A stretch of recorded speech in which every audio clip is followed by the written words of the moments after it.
to the economy now. Unemployment data has just dropped for the month of November. Ross Greenwood is with us. Ross, economists had expected it would tick higher. What was the outcome?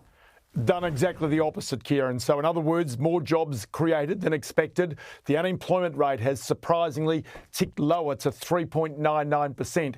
So the unemployment rate had been expected by economists to come in at 4.2%. And so really this was a surprise and will certainly potentially change even the outlook for when the first interest rate will come here in Australia.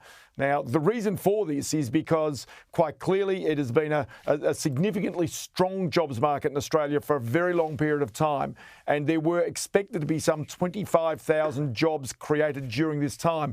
In actual fact, the full-time employment has increased by 52,600 during the month of November, offset slightly by part-time employment falling by around 17,000 people. But the reality is that you've actually got more hours being worked. It shows that Australia's economy is a little hotter than what many people expected, Kieran. And this really, as I say, is a surprise, with the forecast being at 4.2% and with it now coming in at 3.9%. That is certainly not what the markets expected, and probably not what the government expected, even though technically it's good news that more people have got jobs. Yes, it is good news on that front, of course, but the RBA this week with its statement seemed to open the door to a possible rate cut, maybe February, possibly slightly after that.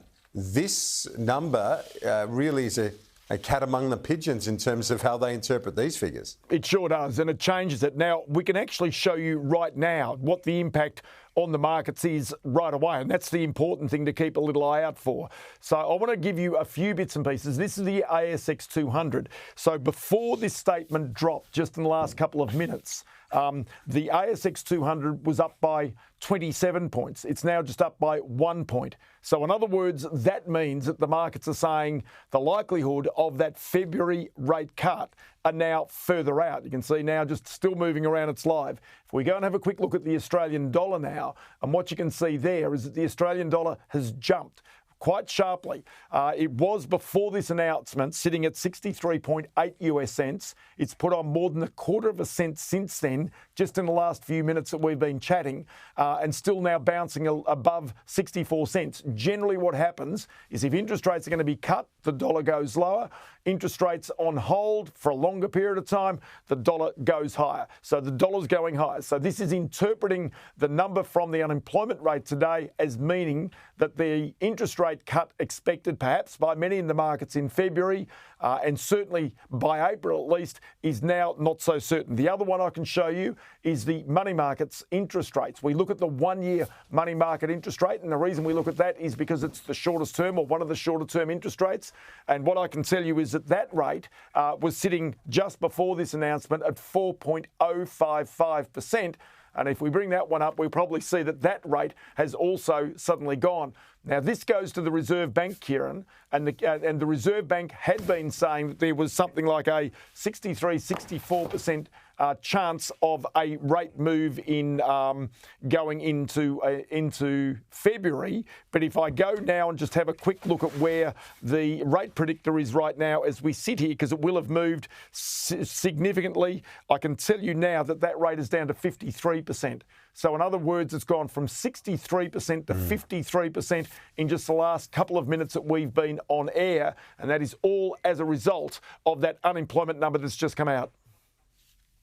There has been, just before you go, there's been quite a debate among economists, analysts and so on about the non-accelerating inflation rate of unemployment. They call it the Nauru. It's a very pointy-headed sort of issue we're talking about. But this goes to the point, can the RBA reduce rates even with unemployment so low? So just to explain that non-accelerating inflationary rate of unemployment, the Nauru, as you talk about, just think about that as meaning full employment. when is it that you suddenly have, so many job vacancies out there, but not enough people to fill them, that wages start to rise, which adds to inflation? That's really what it means. Now, it's never really a scientific, this is what the number is. But the Reserve Bank has hinted in the past it thinks it's about 4.5%. Others say, no, it's much lower than that. And this is why the ACTU, for one, has been advocating cutting interest rates in Australia. But the point is, and what we're showing here in the markets, is with the unemployment rate falling now, it makes it much harder for the Reserve Bank to cut interest rates, because it is quite clear that we are sort of pretty close to full employment. We actually sort of literally do not have enough jobs to fill the places that are out there. And that fundamentally leads to inflation. And given the fact that really the Reserve Bank looks at both jobs and inflation, anything inflationary now is not going to lead to interest rate cuts in the near term. So this also changes politics, because remember that the government really didn't want to go to the polls until interest rate cuts were coming. It might have to rethink those plans off the back of this number.